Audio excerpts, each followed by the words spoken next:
Paulo para uma notícia urgente, porque o motorista de um aplicativo dorme ao volante e capota o carro. Quer ver? Vejam só essas imagens aí, ó. O motorista leva uma passageira para o aeroporto de Guarulhos, na região metropolitana. Aí o carro dele acabou batendo em outros veículos estacionados. O condutor e a passageira foram levados para o pronto-socorro pelos bombeiros que chegaram para poder atender essa ocorrência. E você vai vendo agora, olha a situação que ficou o carro, ó. Tudo isso no momento em que o motorista estava levando uma passageira para o aeroporto de Guarulhos.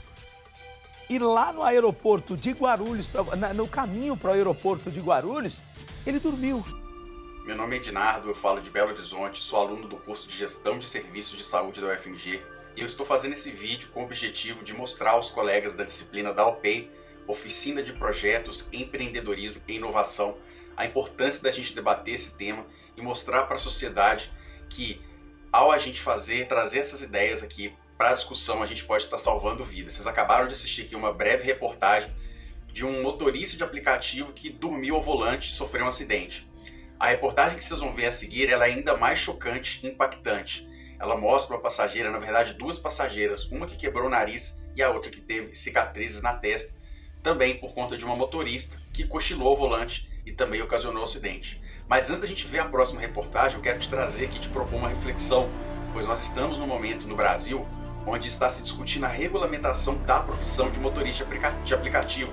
Para quem não sabe, hoje em dia, um motorista ele pode trabalhar por 12 horas seguidas e ainda essas 12 horas, caso haja um intervalo, por exemplo, de 1 hora para o almoço, intervalos ali para lanche, para ir ao banheiro, essas 12 horas podem no final do dia acabar virando 13, 14 horas, sendo que o motorista, após todas essas horas ali trabalhando, dirigindo, seja efetivamente dirigindo, ou seja, ele aguardando uma corrida, entre uma corrida e outra, ele acaba ficando exausto no final do dia. Eu falo isso por experiência própria, porque eu era servidor público, inclusive trabalhei com fiscalização de serviços de transporte terrestre, era fiscal da ANTT, Agência Nacional de Transporte Terrestre, e uma das coisas que eu fiscalizava nas minhas atribuições, quando trabalhei com transporte de passageiros, era justamente fiscalizar a jornada de trabalho dos motoristas. Então a gente tem conhecimento, por exemplo, que a própria Constituição Federal Brasileira estabelece como um direito do trabalhador uma jornada máxima de 8 horas diárias. Do mesmo modo, a Lei 13.103 de 2015, que é uma lei que regulamentou a atividade profissional de motorista, ela estabelece que são 8 horas, podendo-se admitir mais 2 em caso de horas extras, em alguns casos excepcionais, como período de fim de ano, por exemplo, que a demanda aumenta muito.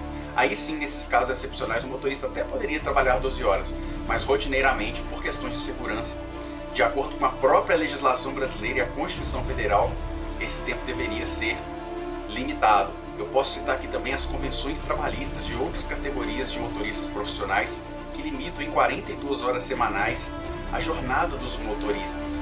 Então, seria admitida, por exemplo, uma jornada de 6, 7 horas, considerando 42 semanais. Mas um outro ponto de vista que eu defendo aqui é que não basta simplesmente reduzir essa carga horária ou restringir que o motorista trabalhe muitas horas para garantir que haja maior segurança.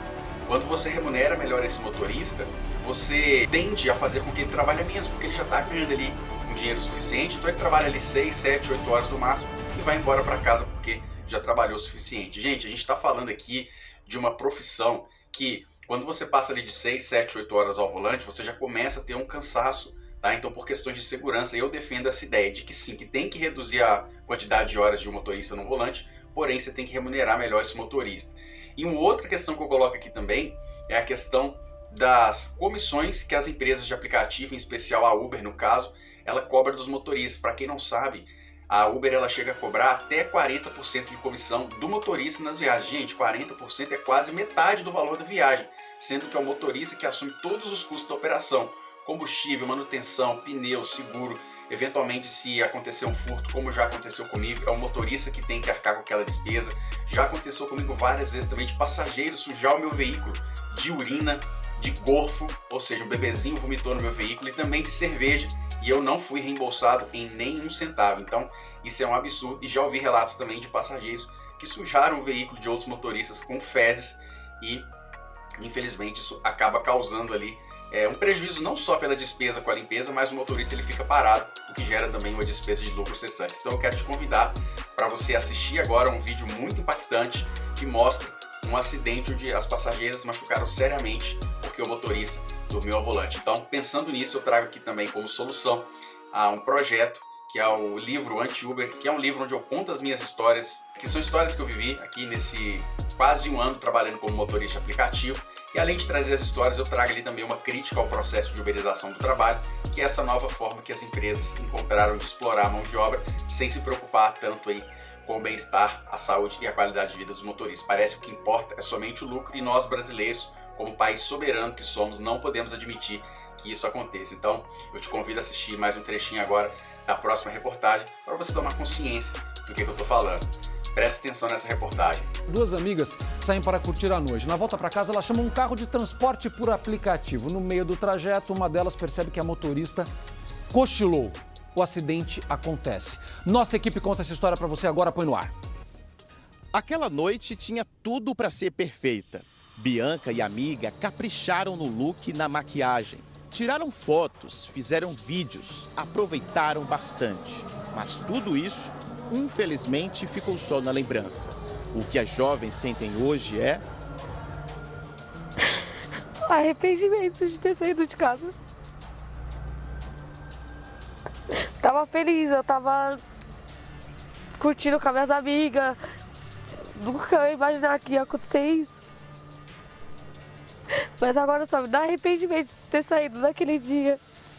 Eu me olho assim, esses pontos na minha cara. Poderia ter sido pior, né? Eu não sei onde eu bati, assim, realmente. Se foi no vidro, se foi no retrovisor. Fico bem... Dá até um medo agora, de sair pra rua, pegar qualquer carro. Essas marcas foram provocadas por um acidente de trânsito, pouco depois da festa. A Bianca e a amiga estavam em um carro por transporte de aplicativo. A viagem, que levaria cerca de 30 minutos, foi interrompida de forma inesperada, quando o veículo bateu em um poste e atingiu em cheio esta lixeira. Segundo Bianca, a motorista teria dormido ao volante. Na hora que ela fez assim, eu falei, moça, aí foi onde ela acordou e se assustou e já bateu. E a cabeça só bateu onde? A minha cabeça bateu aqui. Eu fiz assim. Foi um impacto muito forte. Foi. Quebrou meu nariz, 3 partes, meu olho ficou roxo na hora. Agora eu não consigo respirar direito. Tava sangrando muito, muito mesmo, tava sangrando muito. A Maria Eduarda tava saindo muito sangue na cabeça dela, que ela tava assim. E tava saindo muito sangue, que ela ficou desmaiada. Maria Eduarda dormia no momento da batida e continuou desacordada depois do impacto. A jovem de 18 anos só se deu conta do que aconteceu quando estava no hospital cheia de curativos. Ela levou 20 pontos na cabeça. O médico falou que eu fiquei mais de 1 hora desacordada. Foi a hora que eles me deram soro, eu comecei a reagir aos poucos. O acidente foi na rua Maria Cândida, na Vila Guilherme, zona norte de São Paulo. Segundo as vítimas, o local era completamente fora da rota, já que elas saíram do Jaraguá, na zona oeste, e tinham como destino a região do Mandaqui. Comparando as rotas, a diferença é clara. Porque quando os policiais chegaram no hospital, eles falaram, você estava indo para onde? Porque ela não estava indo no local do endereço que está no aplicativo. Aí eu falei, eu estava indo para minha casa, foi o endereço que eu coloquei lá no aplicativo. E quando eu fui ver, a corrida deu R$40. Quando eu fui olhar agora no aplicativo, estava dando já a corrida R$88, ou seja, ela já estava dando bastante. Mesmo muito abaladas, as jovens aceitaram voltar ao local do acidente com a nossa equipe. Uma região que elas não conheciam e que agora, infelizmente, não vão esquecer. As vítimas não sabem dizer ao certo se o veículo estava em alta velocidade. Mas o estrago provocado aqui na lixeira dá para ter uma dimensão do impacto. Além de ficar amassada, a lixeira teve o fundo aqui, arrancado em parte. Olha só. Acabou se descolando aqui de parte da estrutura. Durante o acidente, os moradores aqui da região saíram de casa para dar assistência a essas vítimas. O socorro mesmo foi prestado por uma equipe do Corpo de Bombeiros. As vítimas denunciaram que a motorista teria tentado fugir aqui do local da batida, mas um morador teria retirado a chave do painel do carro e esperado a polícia chegar. Além disso, As jovens denunciam que a motorista não deu nenhum tipo de assistência e nem arcou com os medicamentos. Ligamos para a motorista, que pediu para não ter o nome divulgado. Ela negou a falta de apoio e que teria dormido no volante. Senhor, eu tinha vindo numa rua, tá? Só que eu achei que a rua era de duas mãos e não era. Aí eu me assustei com o veículo, só isso. Entendi, mas a senhora deu algum tipo de assistência às meninas? Todas eu não saí do lugar, senhor. Eu fui nos 2 hospitais, lá em Taipas, fui no outro. Fiquei com os policiais dentro. Não quis ir na ambulância, tá? Esperando. Sobre a possibilidade de uma indenização, ela disse que as jovens deveriam procurar um advogado. Se eu tiver que fazer alguma coisa, se eu tiver que pagar alguma coisa, existe justiça, a gente faz isso na justiça. Bianca e Maria Eduarda admitiram estar sem cinto de segurança na hora da batida e sabem que o uso do equipamento poderia amenizar a gravidade do acidente. Com cicatrizes pelo corpo e o emocional bastante abalado, as jovens têm agora outro desafio pela frente: receber alguma indenização por parte do aplicativo de transporte, que até o momento não se pronunciou sobre o caso, o que só fez aumentar a angústia. Os policiais não falaram nada sobre ela, só deu lá o boletim, não sei como que ela tá agora, não chamou nem nada, a plataforma não responde, respondeu, chegou a responder, mas não dá uma atenção, não fala nada, se vai chegar a ajudar a gente. Eu quero justiça, porque olha o meu rosto como que tá. Eu não tenho previsão de cirurgia, nada.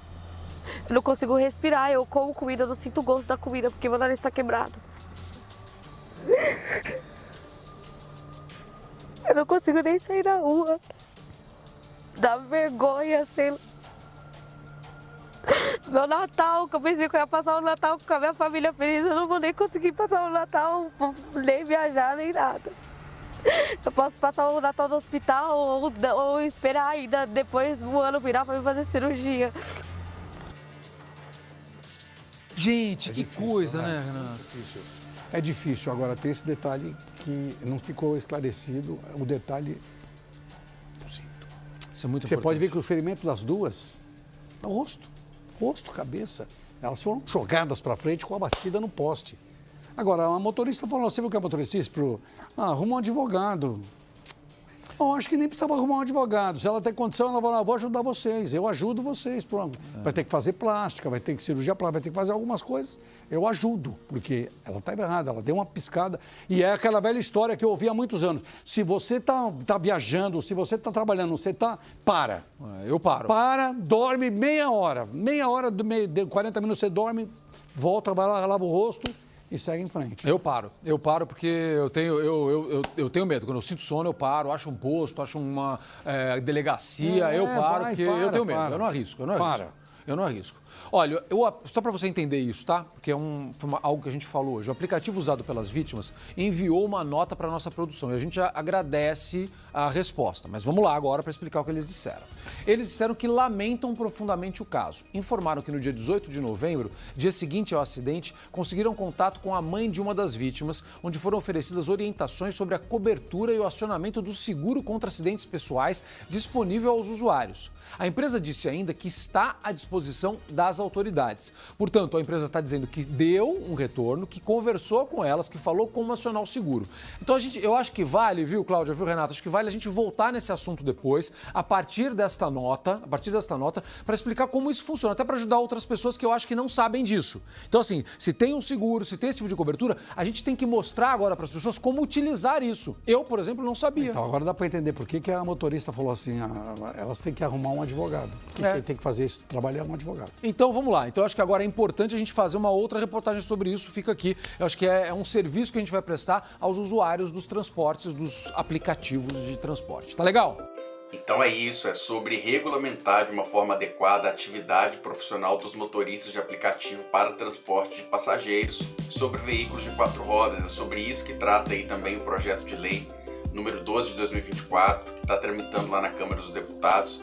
E se a gente não fizer uma regulamentação correta, adequada, que favoreça ali o motorista e que estabeleça aí condições de segurança, infelizmente, cenas como essa aí que vocês acabaram de ver vão ser cada vez mais comuns. Então, o livro Anti-Uber é sobre isso, é sobre trazer histórias reais. E ao mesmo tempo que eu trago histórias reais ali num estilo diferente de escrita, numa escrita conversacional, como se eu estivesse batendo um papo com o leitor, eu trago também uma crítica ao processo de uberização do trabalho e tento mostrar ali o lado do motorista, aquele ser humano, aquele profissional que está ali diariamente trabalhando para tirar o seu sustento, enquanto as empresas estrangeiras vêm e chegam a levar aí até 40% do lucro do motorista, e deixando o motorista muitas vezes passando sufoco, com casos de acidente como esse que você viu, casos de pessoas que entram no veículo, sujam o veículo e as empresas não reembolsam. Isso tudo acaba também gerando outro problema, que é abarrotar aí o judiciário com o processo por causa disso, ao passo que se nós tivéssemos uma regulamentação eficiente, a gente teria aí um sistema funcionando de forma mais adequada para motoristas, passageiros, e a gente teria com isso uma sociedade mais justa. Esse projeto do livro Anti-Uber, então, tem essa proposta de trazer essas histórias e é também uma oportunidade de gerar renda. Eu deixei até aqui em cima o link do meu site, ednardopassos.com/antiuber, onde você pode conferir um pouquinho desse projeto, que nesse momento agora é um projeto que ainda está em andamento, a gente está finalizando aqui algumas coisas, então não repare se tiver ainda algumas coisas fora do lugar, mas a proposta é essa, trazer essa visão com histórias reais que possa contribuir para um país mais justo e condições de trabalho mais adequadas aí para os motoristas de aplicativo. E você que faz parte aí do OPEI, eu te convido a fazer parte dessa história, desse projeto comigo. Bora empreender!